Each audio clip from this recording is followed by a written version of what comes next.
Hey, what's going on? Welcome to tonight's show. Once again, we are plagued with technical difficulties brought on by my streaming software provider. I'm not pleased. This is strike two, man. I think it's safe to say that tomorrow is going to be a strike as well, or whenever I broadcast next. I have two more shows scheduled, and I think that it might be time to make the move to StreamYard. So whatever. You don't need to know anything about that. You're here for a show, and we got quite a show tonight. We have a special guest co-host who is presenting tonight's show, the sponsor of the Frumess channel, Riotstickers.com. And tonight's guest co-host is Riotstickers CEO Sharpie Riot himself. He is here in the house, and he cooked up this show. He was the guy who cooked up the show. He always has good ideas. And you know what I like about him too? Not only does he have good ideas, but he gives me like five, and he's like, do you want to do one of these? And then he lets me, like, I pick which one that I gravitate towards. And I just really appreciate that. And so I'll get into what tonight's homework is. I'll let him explain tonight's homework assignment. Not only that, I am here to additionally tell you that we have a brand new Riot Stickers promotional deal premiering with tonight's show. So at the end of the show, you'll be able to do a brand new deal. Riotstickers.com/Frumess. You know where to go if you need stickers. Okay. What else was I going to tell you? Halloween is coming. Okay. The month of October is coming. We do 31 days of Halloween. Keep your eyes peeled. The kickoff show is September 30th, where we kick off 31 days of Halloween. That is a load of fun. It is probably my busiest month out of the year. It's when I churn out the most videos, I would say. We also have two John Christ episodes coming up. So keep your eyes peeled for that. And a couple of other additional surprises. I also have started doing the Road Warrior novelization. So for those of you who like the novelization stuff, we have a new one underway. And of course, there's tons of secret shows.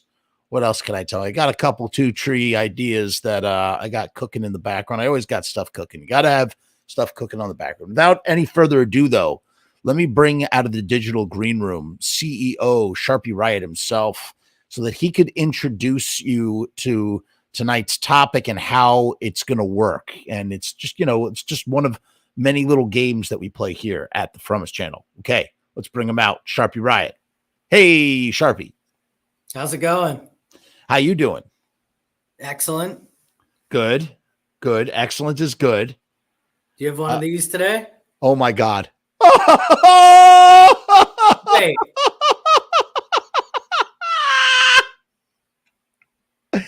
His mind, he's like, do you see how he's paused?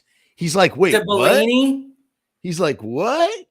Yeah, that's the Bellini Bliss I got right here. I don't know if you remember this, but the last time I was on, we had the same flavor. No, stop. For real? Yeah, I promise you. Oh my God. Go back and watch it. Oh my God. I think we both had black cherry. I think you are right. And I love that. And we didn't talk about this. We did not. Everyone will think we did, but no, this was not planned. There was no email. There was no pre-seltzer email sent out before we started the show. So how did that happen though? I don't know, but I'm digging it. I'm loving that we're on the same wavelength. So in any case, welcome to the show. Tell us, cousin Jody is here. He says, did you all talk about the seltzer? No, we did not. We just said that. We did not. This was not planned. It was impossible, though. Yeah. I mean, what are the odds? Tell us what we're doing for tonight's show while I think up of two other band names real quick. So yeah, we're gonna we both came up with some punk rock super groups that either we would like to see or I don't know how Jeff went about it, but I kind of thought, super groups that I'd like to see, but maybe like ones that would be super successful too. So I had a little bit of that in there as well. But yeah, we're going to come up with punk rock super groups. And like Jeff said, I always try to send him a few ideas of shows we could do. And the last time I was on, I feel for some reason we ended up bringing up Son of Sam for some reason in there. And, you know, that was kind of like a horror punk super group. And it just kind of got me thinking, like, you know, why doesn't this happen more often? You know, that these people get together and just even do an album, or even now you don't even have to put out an album. Like some of these people could just get together and put out like a 3-song EP and put it out there. I think they'd be super cool. I wish that happened more.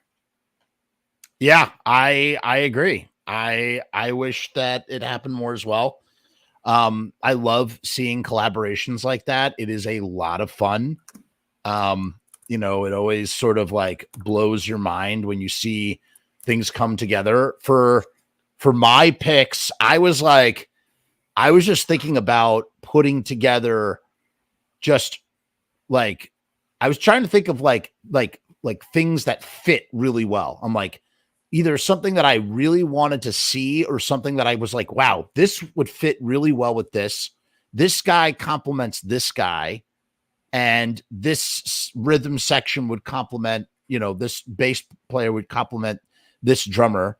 And, you know, just want to see how everything kind of connects and fits together and that sort of thing. And, you know, I will say this before we begin. I thought I might have like a power trio, because, you know, a lot of punk rock groups are like trios, and sometimes a super group can be a trio. I ended up with no trios. And the reason why is because I feel that, and this was part of like the overall theme of me doing this, there are some punk rock bands where like the front man or the lead singer is larger than life in their persona, or is literally the heart and soul of a band, you know, whereas like to put them in the band would almost make that band, whatever the band that person came from. Great example would be, say, like Bradley Noel in any band would still, I mean, you'd be like, oh yeah, like Sublime. Like it would just be Sublime somehow. You know what I mean? So all the players that I picked, same thing with Iggy Pop, you know, like it just becomes Iggy Pop. Like you can't, I feel like that's such a strong element. Same thing with Glenn Danzig. I did not pick Glenn Danzig for that specific reason. I was like, Glenn Danzig is like the heart, the centerpiece of all of his bands. So it's like, it would just be another Danzig. Like it just wouldn't work. So I picked powerful players that are one part of a greater whole. And that allowed them to fit into the super group mentality that I had in mind, if that makes any sense. It does. And I actually, one of my super groups battles that exact problem. So I'm interested to see what you think about it. I totally get what you're saying, where, you know, that one personality would just overtake a band. So I actually have one in here that I'm hoping, even though you would think that would happen with that particular person, the way I set it up, maybe it still could be its own thing. Okay. Well, and it's the one, like one of mine, I definitely did what you're talking about, where I was just like, this works so well on paper. But right. I have one that I can't even imagine what it would be like if it happened. It could be really good, but maybe it wouldn't work at all. But I'd love to hear it. Right. You just want to hear what it would sound like. I can. Yeah, maybe, but maybe it would be amazing though too. You know, it's hard to say. Always hard to say. Always hard to say. So why don't we kick it off? And now I've actually seen one of yours by accident because I loaded up your slides. So I'm gonna let you unveil I'm gonna let you do the honors and unveil. And then maybe after we do one group each, we'll go to the sponsor segment and you'll talk a little bit about that, and then we'll finish the show. So yeah, sounds good. So all right, so you're starting us off, and hold on, let me just share my screen here. Will this work? There we go. Yep. Okay. Boom. Here it is. Yeah. Whoa. So My first super group is called Rushmore, like Mount Rushmore. And so this one, I did cheat a little bit. You're very creative. I But really appreciate this has this. a little story to go with it. Okay. So it's like it's 1997, right? Okay. And I love and this.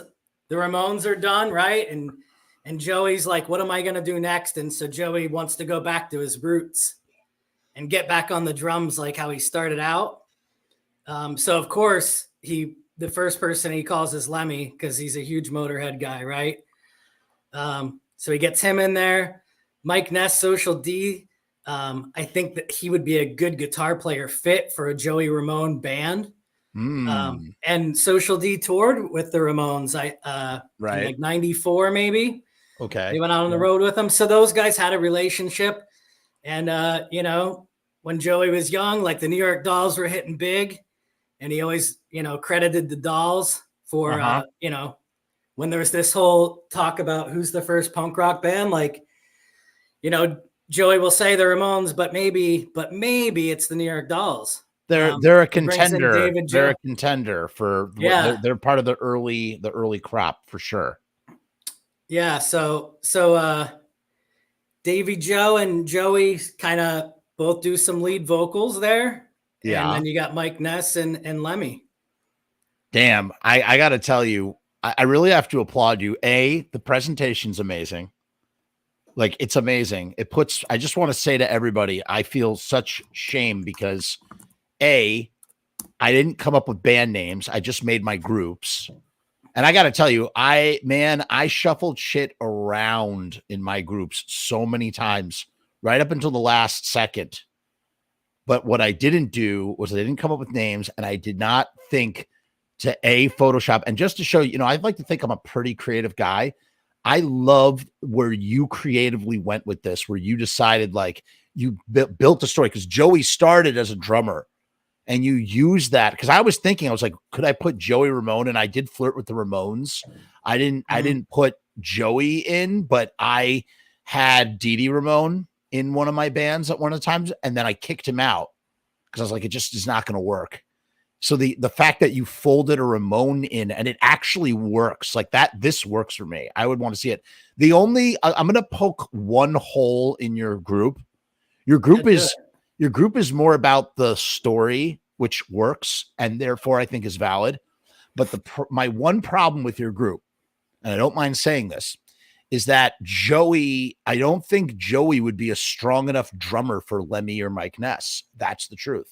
So if on paper, like the story itself, great story, but like in terms of chops, I think Joey would, it would be weird. It'd be a little weird. But listen, and you did not invite this constructive feedback, but I'm offering it only because I don't know. I just feel like saying it, but it's still great. It's fucking, I give it A+ for the creativity and the story. I fucking love it. Yeah. And I mean, that's obviously 100% true. And, you know, the whole way that I came to this was like, who are my super group punk rock drummers? Yeah. It starts to get a little tough, you know? I mean, there's a lot of good people, but how many of them would you have to be like, it's this person, but from this band, right? And these are super groups. So like when I think about a super group, it's like, the skill levels there, but it's also about like how famous are they, right? That's part of what makes it a super group. I mean, you could go out and build an amazing band of 4 people that no one's ever heard of, but the super group is part of about name recognition. So I cheated a little bit by sliding Joey over there, but I had the story to go with it. No, but here's the thing. Like the reason why it's still kind of plausible is that like Joey could easily rally Lemmy and Mike Ness and probably David Joe as well. Like this could have happened, like absolutely could have happened, whether he had the chops for drumming or not. I didn't understand the assignment. For me, I was just like, my groups are made purely on both skill and contrast. So those are the only 2 elements that I decided to work with. So I did not, but I like your approach. I like the way that you went about this. It's as I said, it's very creative. So I tip my hat to you on that. I really do. And of course, Rushmore is just in the Ramones font, basically. Yeah, no, I love it. I love it. Rushmore totally works. I love it. I love it. Let me take it one step further. What's the name of the record that they put out? Oh, geez. I'll let you think on that. Think on that. We'll come back to you. All right, I'm going to go for my first group. Ready? I don't have a flashy thing like Sharpie does because I'm an asshole and I just should have totally done that. And I could have done a really good Photoshop too, and I just didn't. Fuck, man. It took me a while to like really finalize these things. Like I said, every single person kind of like shifted. At one time I did have Glenn Danzig, at one time I did have Dee Dee Ramone, and that's the last thing I wanted to say about Rushmore. The only way that a super group with Dee Dee Ramone, with Joey Ramone works is if you put him in an unlikely place. Making him the drummer adds the novelty. It makes the plausibility of it so much better, in my opinion. You can't make, because Joey Ramone is too powerful to front a super group. It would just feel like the Ramones in some way, shape, or form, even without, it just wouldn't work. Yeah, so, I mean, it's like the solo album he did, right? Like it had its own little thing, but like you still felt like you were listening to the Ramones. Yep. You get it. You get it. All right. So my first group is called Crazy Razer, and yes, I just thought of that name. I just thought of all three names, but here is the lineup that I had. Okay, I have talked many times about how Sid Vicious would have made for an excellent frontman. He would have been a great frontman. Okay. He wasn't particularly, maybe he wasn't a great singer, but he could have been a good frontman vocalist for something. You could have put some killer fucking talent behind Sid Vicious and you would have had just a powerful group. And so I decided to make a 5-piece fronted by Sid Vicious. Again, they're called Crazy Razer. On dual guitars is Stan Lee from the Dickies and Bobby Steele from the Misfits. Okay.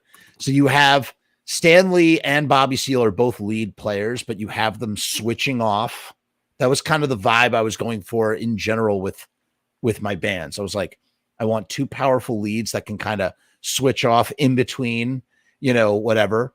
And then for the rhythm section, on bass, Mike Roach from TSOL, because Mike Roach is low end.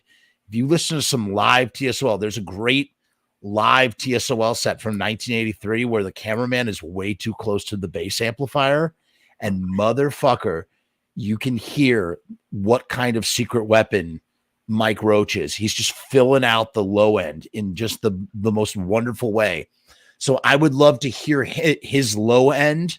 He's just got a really thick rhythm that just sort of fills every pocket. He doesn't leave. It just feels, it's like a constant humming, just on the bottom of everything. And I think that Stan Lee and Bobby Steele would surf so nicely on top of it. And then driving the beat would be Rat Scabies from The Damned. So to recap, Crazy Razer is Sid Vicious with Stan Lee and Bobby Steele on guitars, Mike Roach on bass, and Rat Scabies on drums. And their record title would be called Cut Like a Razor. As lame as that is, it's Cut Like a Razor. That's what it is. They put out one record, and of course the project imploded because in this alternate timeline, well, Sid Vicious, he didn't die in February of 1979. He lived, and he knew Bobby Steele from New York, so he put Bobby in his corner and he met up with the other guys. And so he lived, but he died in 1982 instead. He got hit by a car like Stib Bader's, and that's what ended the group. And they were meant to be like, they were like, wow, we're going to go out. They got signed to Virgin Records, and they were going to go out and take over the world. And they just got Cut Like a Razor remains their only record, and that's the end of Crazy Razor. Okay, your turn. I like it. Yeah. Sorry, go ahead. Let me. So I actually, as bad as he was, like I had Sid in my thoughts the whole time too, because again, like Supergroup, and as much as everyone puts down his playing skill, like he definitely had some kind of like creativity that was different, you know. So I had him in my my thoughts as I went through this too. And another thing I want to point out, the Mike Roach part, the TSOL. Yeah. How you explained about, you know, watching a live video of them, like, man, I love that stuff. When you get these, like a lot of old school demos that would be just, you know, certain things were just like blasted out, other things would be hidden. I love dissecting those and listening to that stuff. I have so many songs that I love, and the demo will be like my favorite version, and just everything's out of whack, but it will be something like that where just like the bass is way too loud, but there's something unique and awesome about it, you know. But again, with live, like old live recordings too, the same way.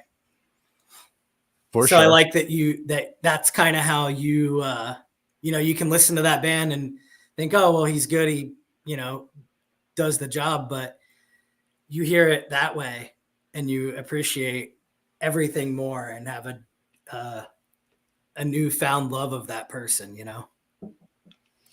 I mean, I don't think that I think that is that Sid Vicious was just, he wasn't utilized in the proper way. He needed somebody to be able to like take him and mold him as a front man, and maybe like keep him away from Nancy, and like, you know, get him off drugs or get him on lighter drugs, so that way that he could function in a way, and that he would have actually probably had some legs had he not imploded the way that he did. Yeah, I mean, even the recordings we have of him singing, you know. Yeah, I mean, like, could have sang.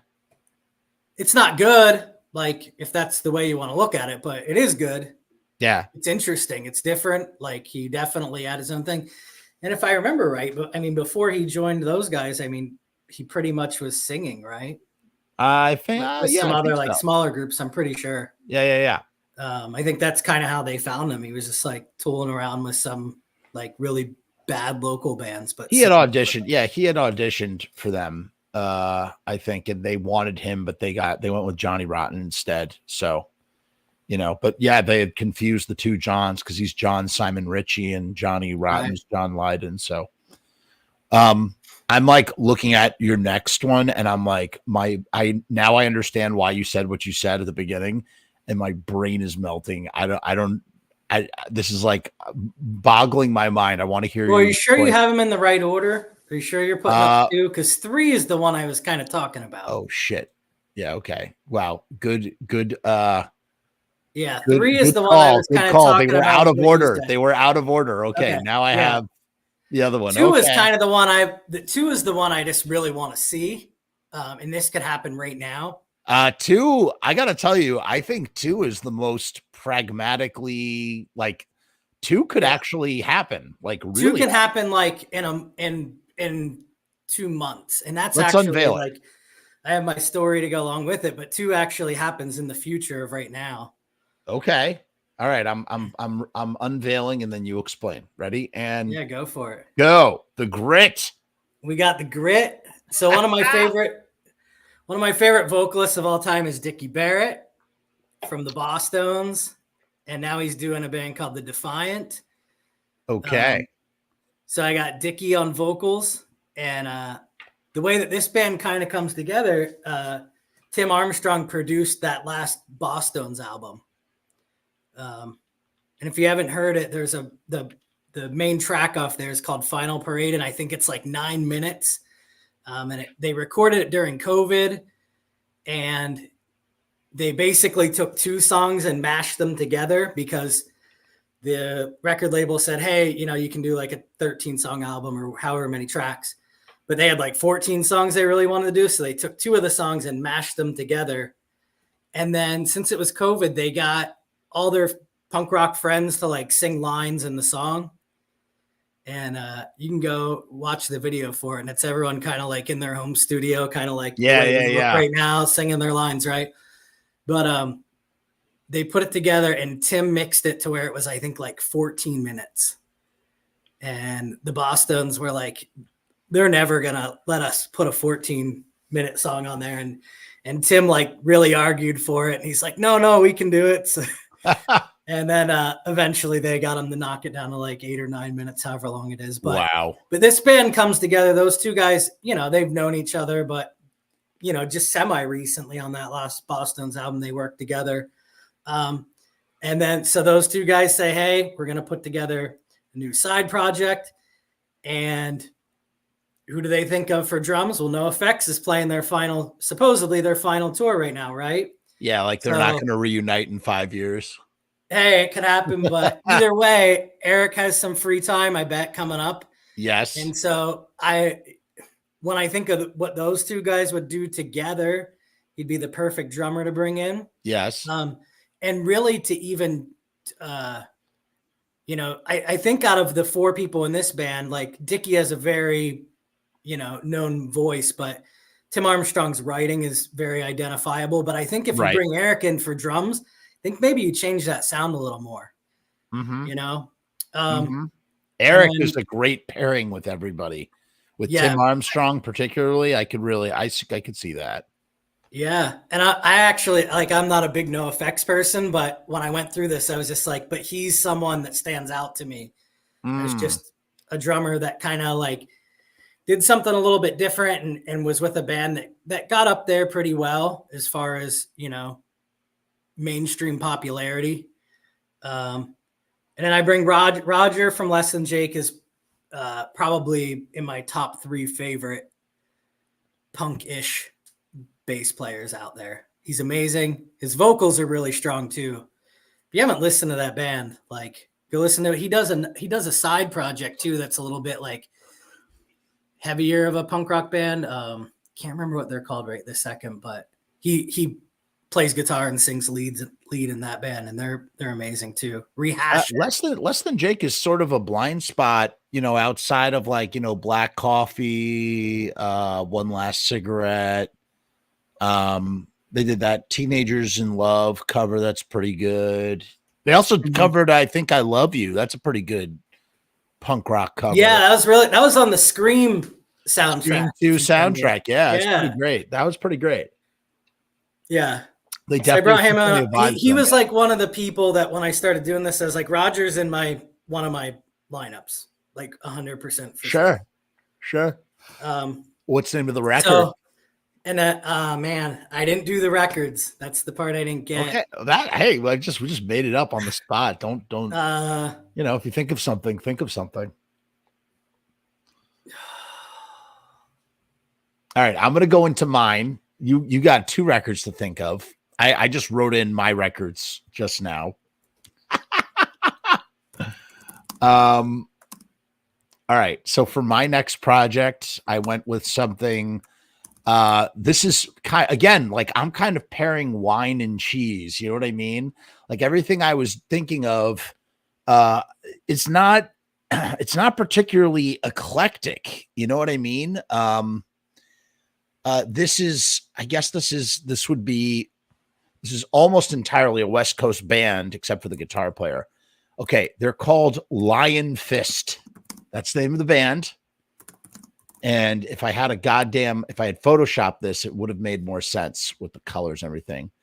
On lead vocals from Fishbone, you have Angelo Moore, one of the greatest unheralded frontmen who not only could do ska and reggae and whatever, but also punk rock, just a punk rock juggernaut, who the only person, in my opinion, who is truly worthy enough to front the Bad Brains, you know, like in a legitimate kind of way. I think he could like, if the Bad Brains, well, you know, I know what's his face has been sick. But if the Bad Brains wanted to take Angelo Moore out on the road and call themselves the Bad Brains, I wouldn't have any problem with that because I mean, he's a great vocalist. Speaking of Bad Brains on guitar, I of course had to pair that with Dr. No because I just feel like you're still going to get here's the thing. Angelo Moore does a lot more ska, he does a lot of ska stuff. He does a lot of everything sort of lighthearted, a lot more lighthearted. And so, but he has the ability for that he has the ability to channel hardcore punk. And so in order to focus that energy, you need someone like Dr. No from the Bad Brains on guitar. And then how could you not have you need someone who knows Dr. No inside and out, but isn't Daryl Jennifer from the Bad Brains. And I was like, for me, one of the great underrated unsung punk rock, whatever alternative bassists of all time would be on my Mount Rushmore is Eric Wilson from Sublime. Just absolutely incredible bassist, reveres Dr. No from the Bad Brains and Angelo Moore from Fishbone.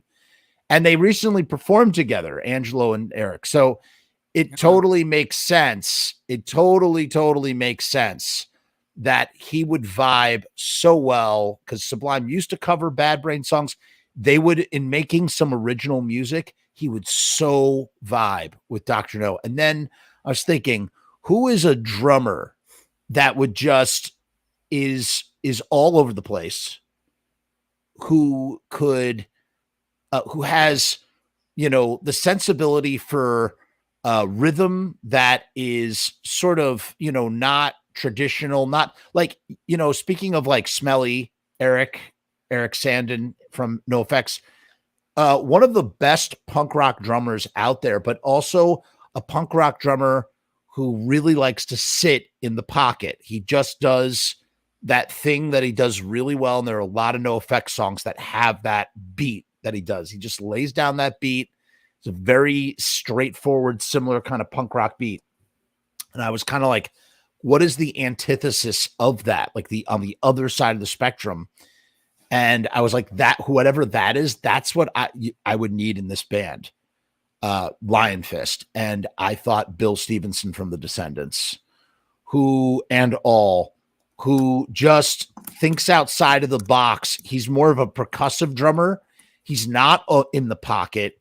He's a percussive drummer like Rat Scabies is as well. Yeah. These guys don't just hold down the beat. They're accenting all sorts of stuff with the drums. And the thing about Bill is Eric can hold down the low end, but Bill can match Dr. No for power. So as powerful as Dr. No is as a guitarist, you have Bill with his mighty wrists of thunder, as just hitting the shit out of those drums. That would be what a powerful group. Angelo Moore, Dr. No, Eric Wilson, and Bill Stevenson. And that would be Lion Fist, and their album's name would be Lion of Zion. It's a super group. They also only put out one album because a group like that does not last. It's like they're all doing separate things. They come together to record one time in the studio. They're in the studio for a week hammering out these songs. They go to the Blast Room in Boulder, Colorado, where Bill Stevenson owns that studio because he's a producer engineer. And that's where they record Lion of Zion. And it comes out on vinyl. It comes out on record. It's like green, gold, and red for the Jamaican flag. And that's my second group. And we now, do any comments or any comments you have before we move on? Yeah, I do. Well, first off, I think that would be a band that would have went to Hellcat with Tim Armstrong. Ooh, you might be right about that. Yeah, Tim would have been like, you have to come here, whatever happens. But no, I like it. I mean, I do feel like it definitely would be a super group for people that are in the know, but I think that also people would hear that and just think that it's a new band too. Right. Those guys are not superstars. They're not. They're Yeah. all, but that's what I mean. There's no big larger than life person. They all are components within their bands. You know what I mean? And Yeah. that's what I was looking for in my super groups. But you're right. Yeah, I like it. You're right. And I was really wondering who you were going to put on drums with them. Yeah. I was like, I don't know who he's going to say. And then when you did that again, that's someone else I did have on the list. Okay. And it just never ended up completely fitting, or it didn't work or whatever. But definitely, it's a drummer that stands out though. Mm-hmm. When you leaf through these punk rock bands, you know, I think it's not anything I get with the drummer talent wise, but I feel like in any genre, I guess, like they're very stuck into what happens and they don't have as much freedom, but you get these guys every once in a while that figure out a way to still do it. And I think he's one of them. Yeah. He's great.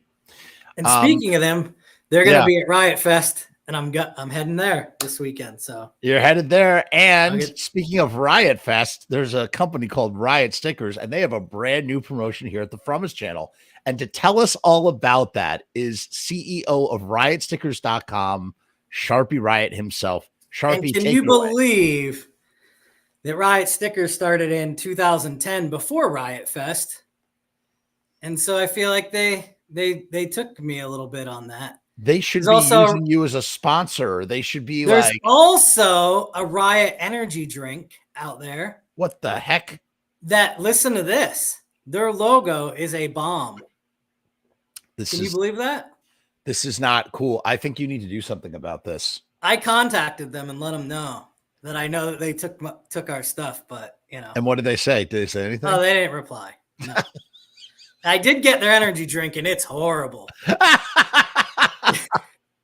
You are misrepresenting my brand with your shitty tasting energy drink. Yes. Tell us about the deal, man. What's the deal? Yeah, so you know, I always try to hear what the customers are saying and try to deliver the best we can. And you know, one of the things that we have run up against with the specials, we get a lot of people that haven't used us before, and they're kind of like, you know, everything seems cool. I've had some friends that said that everything's good, but you know, I'm a little hesitant to pull the trigger. So the deal we were doing before, it was $69. So we kind of were like, let's try to get a deal going that's like a lower price point. To let everyone give us a shot and see if they're happy with us without spending a lot. So we're doing the lowest price point we've ever done. We're doing 100 die cuts for $33, free shipping. Wow.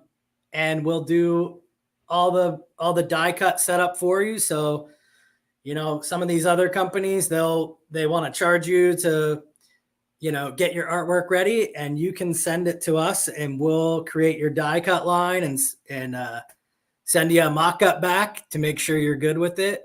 And we don't charge anything extra for that. So $33 all included. Wow.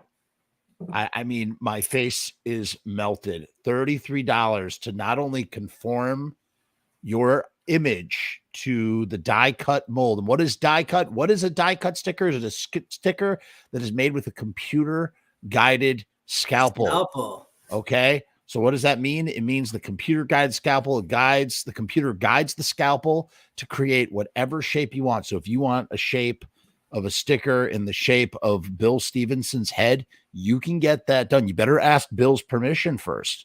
But you don't want to get sued by Bill Stevenson, although he seems like a really chill guy. I don't think he would give a flying fuck if you did it, unlike other people we know. But he'd be pretty happy. He'd probably be pretty happy. Probably be like, hey, can I get a couple of those?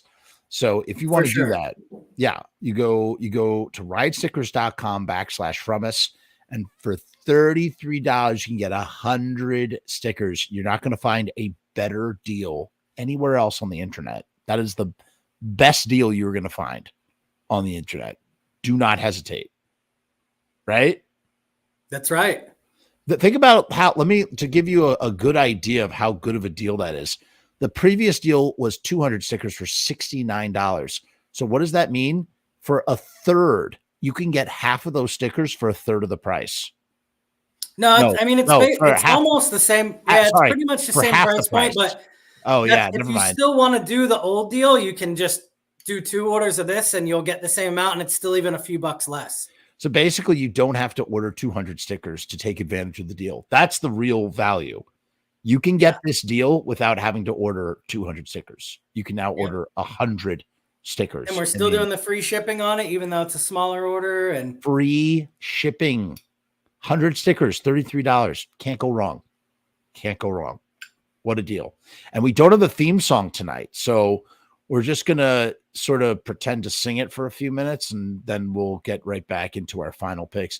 We make stickers, banners, and buttons too. Promos, nothing we can print for you. That's pretty good. I hope so. I've only heard it like hundreds of times. That video is in hundreds and hundreds of my videos. I have 1,865 videos on this channel, and I don't, and many of them have the Riotstickers theme song. So I've listened to it. I don't think I like actually functionally hear it anymore. It's just like a presence in the back of my mind. It's a hit though. Oh, it's totally a hit. Very memorable song. So we'll be back with that theme song once I get my my situation started with Talk Studio. Because I got to tell you right now, they're shitting the bed hard, man. They're shitting the bed hard, and I'm not liking it. I'm not liking it one bit. Let us go to the next group that we have here. So this was the Grit. So I actually want to, if we can take a pause instead of doing the commercial, sure. I wanted to share a story with you about. Oh, please do. About yeah. Well, I don't know that you know this, but I have a personal Supergroup story that happened to me. Lay it on me. Man, probably like 2019, something like, or no, it was after that. It was right after COVID. Yeah. Time. Yeah. I've done some stickers for Rancid and the like bands, and Rancid went out on a tour. You did stickers for Rancid? Why didn't you ever tell me this? That's crazy. Oh yeah. Yeah. So Rancid was doing a tour with like the Aquabats and I don't know who else was on it, but they were playing near me. So yeah, you know the band Left Alone, Elvis Cortez. I don't know if the front man of that band. They were like a big Warped Tour era punk rock band, but he runs a lot of the. He's kind of like the tour manager when Rancid goes on tour for the most part. So they were playing close to me, and they needed more stickers. So they were like, "Hey, can you just come to the show and bring more stickers for us so we have them for the rest of the tour?" And I was like, "Sure." So they were also doing a punk rock open mic to open these shows. And I went to, I think I was in Baltimore for the show. Wait, was this punk rock karaoke? No, it was like punk rock open mic. So again, it was like the Aquabats, Rancid, and someone else was on the tour with them. I can't remember who it was, but they did this tour. So instead of having like an opening band, yeah, they just let people that came to the show like go sign up, and they could come on stage and play songs. That's amazing. Yeah, so it was really cool. So Elvis from Left Alone gets a hold of me before I'm going to come up for the show, and he's like, "Hey," he's like, he knows that I play bass and stuff, and he's like, "Hey, will you come up and play bass, and we'll play sound system, and it will be me. I'll play. Elvis from Left Alone is going to play guitar, and I'm going to play bass guitar, and then Tim Armstrong is going to come and sing sound system." So you played bass for Tim Armstrong while he sang sound system. So I get to the show, and I take him their stickers, and he's like, "Hey, let's run through sound system." So he brings me Matt Freeman from Rancid's acoustic bass guitar out, and we're kind of like on the side of the stage, and so we run through playing sound system, and then we're going to be the last thing to happen with this open mic, right? Yeah. So everyone else is coming up and playing, and I'm just kind of like hanging out like backstage on the side of the stage and waiting until we're going to play, right? So, and Elvis is kind of like running this whole thing. So I'm standing on stage, the wing of stage left. It's me and Tim Armstrong standing over there waiting until we're going to go play sound system. Oh my God. And before we go up, these two young kids, probably like a 10-year-old and a 13-year-old, they signed up and they're playing, and everyone was allowed to do 2 songs. Well, they played their first song and it was like 6 minutes or something crazy. So Elvis runs over to me and he's like, "Hey, these kids like played really long, and we have like a hard stop to start the rest of the show," because it was at like an outdoor venue. So they had like a hard stop to end the show at a certain time that like volume had to be off and everything. And he's like, "We either need to kick these kids off after only 1 song, or we can let them play the other song, but then we're a no-go." And I'm like, "Man, let those kids play, you know?" Oh my God. Fuck those kids. Fuck them. So I look over at Tim and I'm like, "Yeah, you remember how awesome it was to like go play in front of people when you were that age?" And he's just like, "Yeah, it was great." And then that was it. I never got to play with oh my God. And they did invite, they were playing in Philly the next night, and Elvis is like, "Hey, come to Philly tomorrow and we'll do it tomorrow." And I'm like, "I gotta go home, man." So anyway, that was like my almost supergroup experience where I would have got to play with Tim and Elvis. So what you're trying to say is that you're basically the nicest human being that ever lived. Yeah, I'm like Jerry. It's for the kids, right? I mean, you literally, like, Uncle Jerry would be so fucking proud of you. He'd be like, "For the kids, for the kids." Yeah. You did it for the kids, man. Wow. Man, I remember even when I was like, and this is just me, so it's not anyone else that does whatever they do, they can. But I remember when I was playing, even when I was in my low 20s, I remember always thinking like, "Man, like I'm gonna stop doing this when I'm like, you know, probably like 35, because this is a kid's game, and I'll let the kids do it." And even now, I hear these younger people play, and I'm like, "Yeah, man, like I suck compared to them. Like, let them go do it, you know." But anyway, that was my like almost super group experience. You are a really nice, really humble human being, because I got to tell you, if I was in your position, I would have been like, "Fuck those kids, kick them the fuck off so I could play it." Wow. I mean, that's really, so was Tim kind of stoked at like your decision, or was he, you know, it sounded like for the most part, he appreciated what you were, yeah, that's the only time I've ever been around him, was at, you know, backstage at that show. And, you know, pretty cool.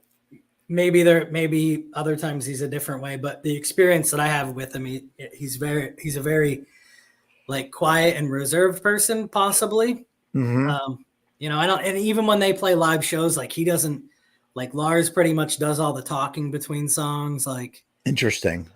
Yeah. I think he's probably a pretty quiet guy in a lot of things. So anyway, but you know, he didn't, I would say, did he care or not care? I would say probably didn't care, you know? Interesting. Very, very interesting. I did not know that story. Thank you for sharing it. It is, what a story, and what a berry. I thought it was going to end with you saying like that you played and you didn't do it. You didn't. No, my wife and one of my really close, my best friend, went to the show with me. So like they saw me the whole time, and I'm like standing on the side of the stage with Tim, and they knew it was going to happen, and then it didn't happen. And so anyway, every time I hear Sound System, by Op Ivy, like play on my, you know, in my music, I always text my buddy and I'm like, "Remember that time that I almost played with Tim?" and he always says, "I think about it every day." He probably does. He probably does. So anyway, that's my super group story. and let's let it lead into your final pick. Ready? I'm gonna unveil it right now. Yeah, let's go. Drum roll, please. Scrunge. We got grunge, the ska and grunge Scrunge. combo punk rock band, Supergroup. And this is Oh the one I my was talking God. about where, like, you know, you actually even mentioned Bradley Noel, and if you have that band, like, it just is that band, right? Like, no matter who he's playing with, like, you're gonna know who it is. But I feel like maybe there's a way around that by having a dual frontman and dual songwriter and collaborated dual Wow. songwriters. So, it can't be the kind of deal where, you're going to put out 10 songs and Bradley writes 5 and Kurt writes 5, right? Like, they've got to work on these together. And with this punk rock super group, I pretty much just thought, like, we need a high energy punk rock drummer. And again, I tried to pick people that had some know, and I don't know if there's a punk rock drummer that's more known than Travis Barker, so I put him in there. And then the same with Matt Freeman, how I said, and going back to Matt Freeman, I put Tim Armstrong in a super group, and I put Matt Freeman in a super group, both from Rancid. And I really tried my hardest to not have two people from the same band in my super groups. But with those two guys, I had to do it as well. I am guilty of this as well. So those were the only two I did that with. Everyone else, I made sure I only had one person from one band. But obviously this would be like, Matt Freeman might not be as well known as but this super group would, like, if they put something out, it would be, yeah. I mean, everyone would want to hear this, right? This would be the most famous of my super groups, I would say, at least as far as like mass appeal, right? Kurt and Brad's vocals would gel so nicely together. Do you think so? That was yeah. I don't oh I yeah. can't decide. I really can't. Like, they would part of me figure says out it works amazing, and one part says that it flopped. No, it'd be great, man. They would find a way to sort of maybe they would trade off vocal parts and then harmonize on chorus. It would be interesting. And Matt Freeman would go very well with Brad Noel. Yes. Absolutely. In fact, even if you know what, I would almost kick if I was running the Sioux, I would kick Kurt Cobain out of this band and leave them as a 3-piece. That would work for sure. 100%. Brad, you know how you put Bradley Noel in a supergroup? You put him on bass. He can't play guitar. Another change I would make to this band, assuming like what I would do, I would actually switch him to bass here.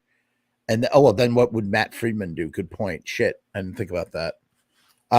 Yeah. Well, I would either make him a power trio. This one, I want to hear like Bradley Noel and Kurt Cobain write songs together. Sure, That's what I want.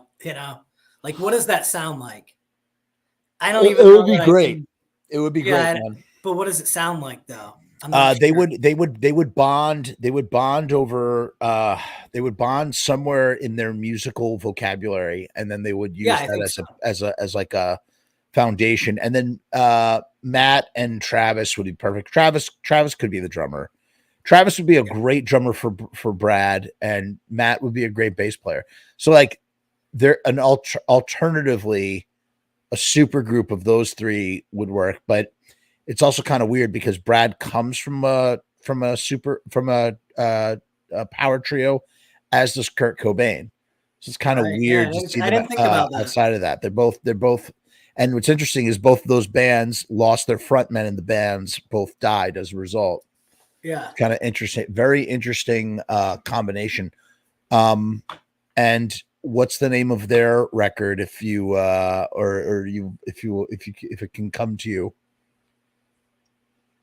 I don't have one for that. I did think of one. I think the Rushmore one would be, I'd just go tearing down the walls. Okay. I could dig that. All right. Maybe you name the album. For this, What do you got for Scrunge? For Scrunge, Pure Gold. That's good. Pure Gold. That's what it would be That called. was when I was naming these bands, an interesting thing that came up to me, and with Kurt Cobain, Bradley Nowell's band, like most of these, and I understand both of those bands, like, you know, are they punk rock bands? Like, no, but No, I mean obviously they're punk heavily, adjacent. Yeah, yeah, they're for sure. alternative. They don't fit within the narrow confines of punk rock. You know, they're But outside. an interesting thing about it to me was like all these bands kind of have like names that are, you know, tough or dark or whatever, and both of those bands have these band names that are quite the opposite of that, right? Yeah. Nirvana and Sublime, I mean, just even by band name, they kind of like went opposite of what the mold would be, you know? Yep. And they both broke out. They both had underground sounds that went, you know, became household sounds. So it's very interesting. No, it's great. That was great, man. I really appreciated that. All three of your lines are very thought provoking. For my final lineup, the band is named after Riot stickers. It's called Riot Squad! ! That's the name of the band, and their record name is Undefeated. And the band is made up. So I am also guilty of double dipping with bands. I didn't have multiple members of one band in a supergroup. That'd be sacrilegious. Yeah. So instead, but I did feel like it was impossible not to tap other players. So in this group, you have Jack Grisham on vocals from TSOL. You have, once again, dueling guitars of insanity. You have Wayne Kramer from the MC5, and you have Captain Sensible from The Damned. You have from the Descendants, Carl Alvarez. And on drums from the Dead Boys, you have Johnny Blitz. And I can't think of a more powerful backing band for Jack Grisham to sort of be fronting. It would just be perfect.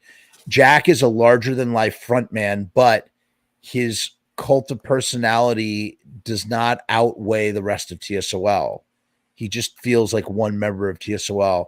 And so with that, you're able to sort of pair him with, I mean, I can't even, the mind boggles at the thought of someone like Wayne Kramer and someone who is very influenced by Wayne Kramer, Captain Sensible, just having their own dueling guitar sound. You can kind of get a hint of what that would be like if you just listen to MC5, because Wayne Kramer and Fred Sonic Smith, they just, you know, that's what they did, man. And I just want to keep that energy going. But in lieu of Fred Smith, you'd have Captain Sensible, although all 5 members of the MC5 have officially passed away. Now, Wayne died this year. He was Dennis Machine Gun Thompson also died this year. Both of them were last men standing. And then Carl Alvarez, man, I was just like, I could not figure out what kind of bass player would go in here. I thought about Dee Ramone. I also thought about Dee Ramone for Crazy Razer. I had Mike Roach here in group 3, but then I was like, I can't have Mike and Jack Grisham, so one of them's got to go. That's how I pushed him out. And Carl Alvarez, man, he's another one of those. He is a very interesting bass player, and he doesn't stay in the pocket either. He's kind of goes all over the place. You know, he uses his bass outside of just holding the rhythm down. And Johnny Blitz is a madman. Go listen to anything off of Younger, Louder, Snottier by the Dead Boys. He is a disciple of Keith Moon, but with punk rock chops. So he would be the perfect foil for Wayne Kramer. Just perfect. And I feel like Captain Sensible would find a way to fit in. I just feel like it would be such a great backing band. And then Jack would just roll it all together, man. Jack would be kind of the conductor orchestrating things in the way that he does for TSOL. And it would just, and then they would be called Riot Squad. And then Undefeated is the name of their record. Nice. Did you ever hear the song Riot Squad by Cockspar? No, but I do. I was more thinking of the Bad Brain song. Oh, they have one called that as well. Yeah, no, not Oh, Riot Squad. What the hell is it called? Is it called Riot Squad? Yeah, I think it's called Riot Squad. But yeah, dude, Riot Squad would be the third band.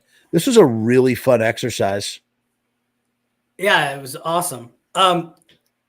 Did Jack Grissom did Joy Killer, right? He also did Joy Killer, which is a great band. And if you I listen to, love Joy Killer. it's so good, man. And if you listen to that first record, which has Ron from TSOL on it, I mean that itself is, it almost feels like the modern TSOL. Like all the TSOL records that came out when the band reunited, they all kind of sound like Joy Killer records. Like there's really no difference. There's maybe Yeah, a little difference, but they're very similar. I wasn't big on TSOL whenever I first heard them, and then I heard Joy Killer, and that kind of made me be like, wait a second. Yeah. And then I went back and like listened to that stuff, and I'm like, so whenever I first heard it, like I guess just, it was a different time or whatever, but that's kind of what got me into them though, was that side project. Yeah, no, it's interesting. They were an interesting band. And again, it really goes to show, because when you listen to Divided We Stand or Disappear, those feel like they could almost be Joy Killer records, man. Like they're very, very similar in a lot of ways. And so it's like, if you need more modern TSOL, but modern TSOL is not, probably won't ever put out a record again. There, A Sides was pretty good. A Sides was a compilation that they did. You just got to go listen to Joy Killer. There's some Joy Killer songs off of that first record where I think one's called Unconscious or something, or Conscious. I mean, it is absolutely a TSOL song. Like it's a Joy Killer song, but everything about it is like modern TSOL. You can see where modern TSOL took some of their sound was from Joy Killer. It makes sense because it was the brainchild of Jack Grisham, you know. Even a song like Hate is by the Joy Killer. That was off their second record. That song sounds very much like a TSOL song. So I don't know. It all works. Absolutely. I like it. Okay. This was a great show. Thank you so much. Truly. We here sound off in the comments if you have your own idea for a super group. We want to hear it. So sound off in the comments with who your super group would be, and keep your eyes peeled for the brand new Riot stickers deal. And we will have Sharpie Riot on again soon in some capacity to do another. Every once in a while, it's just so nice to have him on because he thinks of really great shows. We always have a great fucking time. We always stretch our imaginations in interesting ways. It makes us think and dream in ways that we didn't think before. And we'll definitely do it again. Excellent. Thanks for having me on. Of course. Is there anything that you would like to add to the proceedings here? Any pertinent information about Riot stickers that we need to know that might not have been mentioned previously? Let's see. What do we have going on right now that's new? We are trying to bring in some different stock, perhaps, to give a little bit more options on stickers, possibly like the glitter type stuff. Interesting. Maybe even glow in the dark. Though that's kind of what we're working on right now, I think, is the biggest thing, like expanding our sticker line to give a little bit more options with stock. So keep an eye out for that. Maybe for 2025.